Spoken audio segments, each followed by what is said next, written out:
काही दिवसांपासून ठाकरे बंधू एकत्र येणार अशी चर्चा सुरू आहे। अशातच आता राष्ट्रवादीत सध्या विलनीकरणाचे वारे सुरू आहेत का असा सवाल सध्या चर्चेत आला आहे।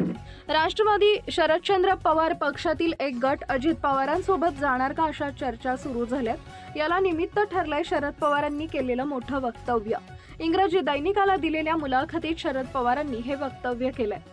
आमच्या पक्षातील एका गटाला अजित पवारांसोबत जावं वाटतंय असं वक्तव्य शरद पवारांनी केलंय। एका इंग्रजी दैनिकाला दिलेल्या मुलाखतीत शरद पवारांनी याबाबत माहिती दिली आहे। इंडिया आघाडीच्या सद्यस्थितीवरही पवारांनी भाष्य केलंय। तसेच संसदेत विरोधी पक्षात बसायचं की नाही हे सुप्रिया सुळे यांनी ठरवावं असं सूचक वक्तव्य पवारांनी या मुलाखतीत केलंय। पवारांच्या या वक्तव्यामुळे राष्ट्रवादी काँग्रेसमध्ये विलनीकरणाचे वारे सुरू झालेत का अशा चर्चा रंगल्या आहेत। शरद पवार काय म्हणाले? आमच्या पक्षांतर्गत दोन मतप्रवाह आहेत। एका गटाला वाटतं की आम्ही एकत्र यावं, अजित पवारांसोबत जावं असं एका गटाला वाटतंय। एका गटाला वाटतंय की भाजपसोबत जाऊ नये, इंडिया आघाडी सध्या सक्रिय नाही, विरोधी पक्षात बसायचं की नाही हे सुप्रिया सुळेंनी ठरवावं असं देखील शरद पवारांनी म्हटलं आहे। विधानसभा निवडणुकांच्या निकालानंतर शरद पवारांच्या पक्षात दोन मतप्रवाह निवडून आलेल्या आमदारांमध्ये पाहायला मिळत होते।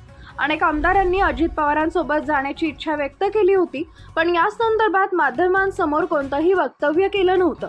मात्र आता पक्षाचे सर्वेसर्वा शरद पवार यांनीच या संदर्भात मोठं भाष्य केलंय। अजित पवारांसोबत जाण्यासंदर्भात त्यांनी प्रतिक्रिया दिली आहे। पक्षातील काही आमदार मतदारसंघातील प्रश्न घेऊन उपस्थित आमदार अजित पवारांची भेट घेत असतात, तर काही आमदार प्रसार माध्यमांवर अजित पवारांवर टीका करताना दिसून येतात। त्यामुळं या चर्चांना पुन्हा एकदा उधाण आलंय। अनेक दिवसांपासून दोन्ही पवार एकत्र येणार का असा सवाल उपस्थित केला जात होता। त्याला कारणही तसंच होतं। अनेक कार्यक्रमात दोन्ही पवार एकत्र आल्याचं पाहायला मिळालं होतं। शरद पवार आणि अजित पवार हे वेगवेगळ्या साखर कारखान्यांच्या बैठकांना उपस्थित होते। काही वेळेला त्यांच्यात गुप्त बैठक देखील झाल्या होत्या, तेव्हा त्यांना प्रश्न विचारण्यात देखील आला होता। मात्र आता स्वतः शरद पवारांनीच यावर भाष्य केलंय। त्यामुळे राजकारणात पुन्हा काही मोठं घडणार का याची शक्यता वर्तवण्यात येते। शरद पवार पुन्हा भाकरी फिरवणार का अशी चर्चा सध्या सुरू आहे।